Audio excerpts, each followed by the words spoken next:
Ô Flavinho, eu nunca acho que um jornalista acorda de manhã e tira da cabeça o negócio e vou escrever. Se existir isso, juro que eu nunca vi alguém fazer isso, né? Nunca vi.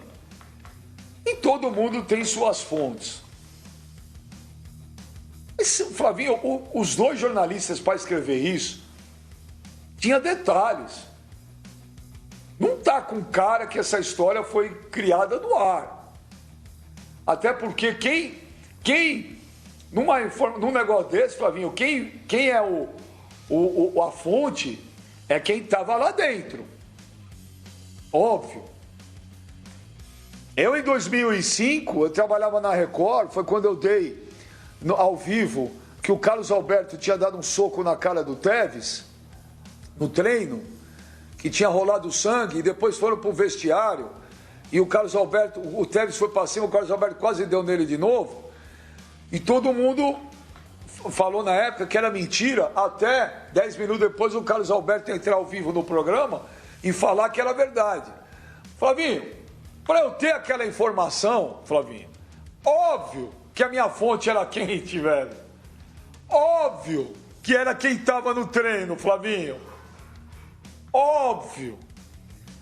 Então, cara, não sei, eu achei que essa história aí não tá com cara de ser muita mentira, não. Veja, né? E quando o jornalista publica, é porque ele realmente confia na sua fonte, né? É quando ele dá a informação. O problema é que as pessoas hoje estão confundindo jornalismo profissional com informação bem entre aspas, né? De rede social. O que se espalha de bobagem, de mentira, de invenção em rede social não pode ser comparado com o jornalismo profissional. E você está mencionando uma reportagem, uma matéria de um jornalista profissional, feita com método, com procedimento, com técnica, com responsabilidade, né? Claro que o cara não acorda de manhã e fala, vou prejudicar o Bruno, vou inventar uma história para prejudicar o Bruno Henrique, ou uma lenda, para criar uma lenda sobre o relacionamento dele ou dos jogadores do Flamengo com o Jorge Jesus. É claro que não. Isso é resultado, é fruto de muito tempo de apuração, de cruzar informação, né?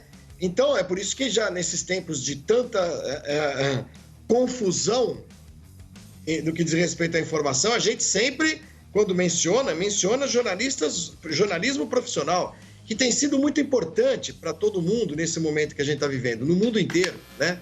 Então, eu não vou duvidar, claro que eu não vou duvidar. O jogador pode refutar do jeito que ele quiser. Não é uma denúncia de crime, não é nada disso. Ele está contando um caso. Não há como provar determinadas coisas, determinados casos.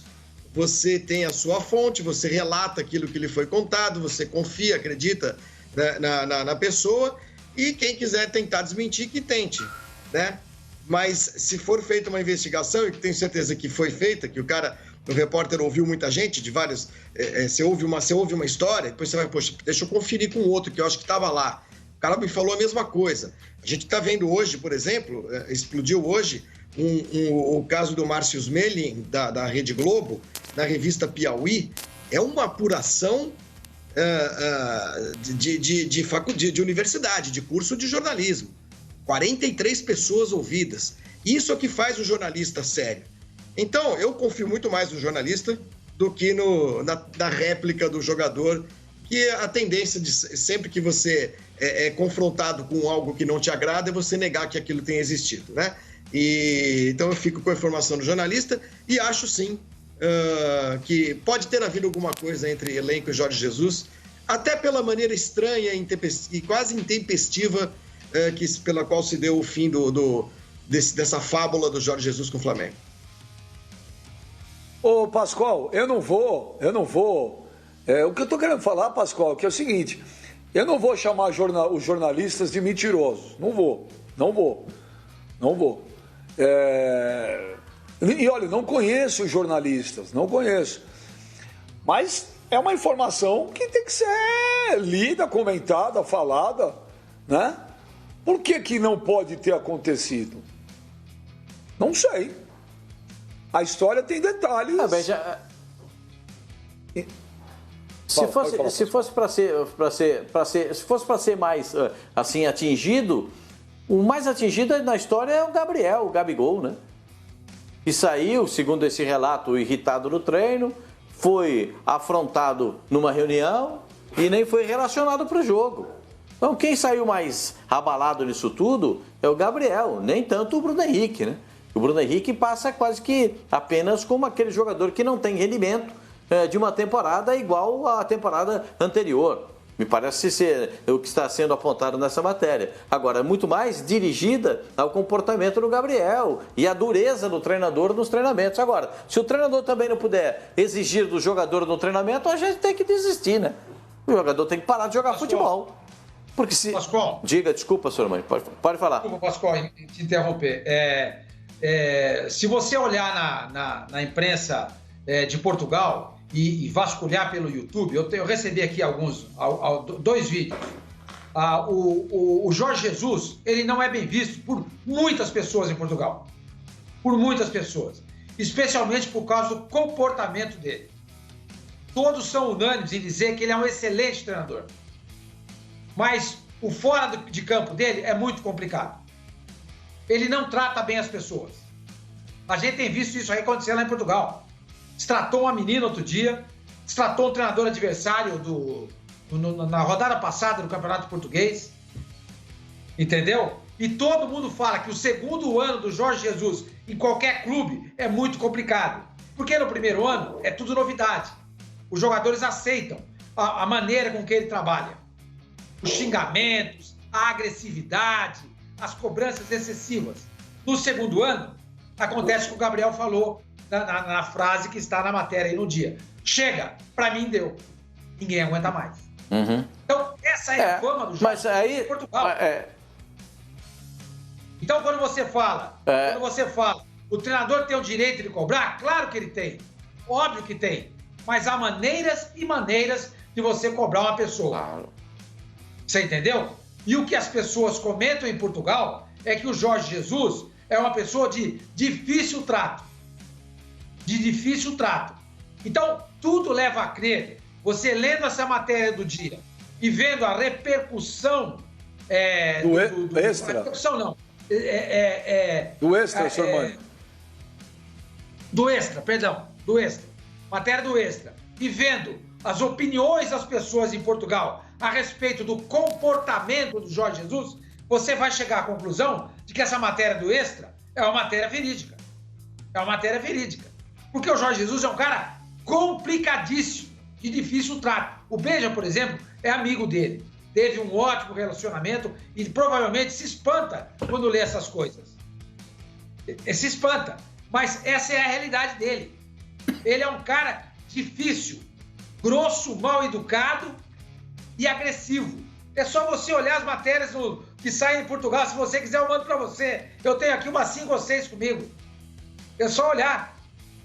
Só olhar. Mas, ô Sormani, mas quando você conversa com os jogadores do Flamengo, em off, os caras adoravam ele lá, hein?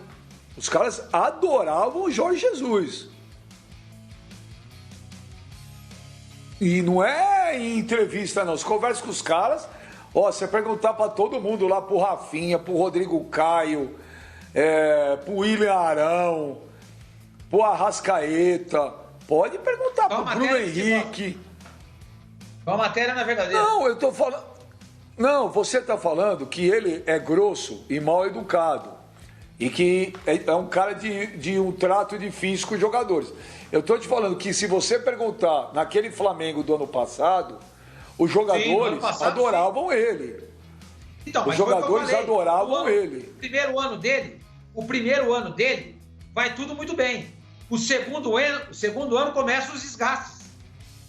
E não sou eu que estou falando. Eu estou dizendo tudo isso com base em vídeos e reportagens que eu recebi. Se você quiser, eu mando para você. Eu mando já para você. Peraí, vou te mandar. Não quero não. Não quero não, senhor Mano. Não me manda nada. Hoje é sexta-feira. Se for mandar, sabe que manda para mim. Você já sabe o que eu gosto no WhatsApp. Não vem?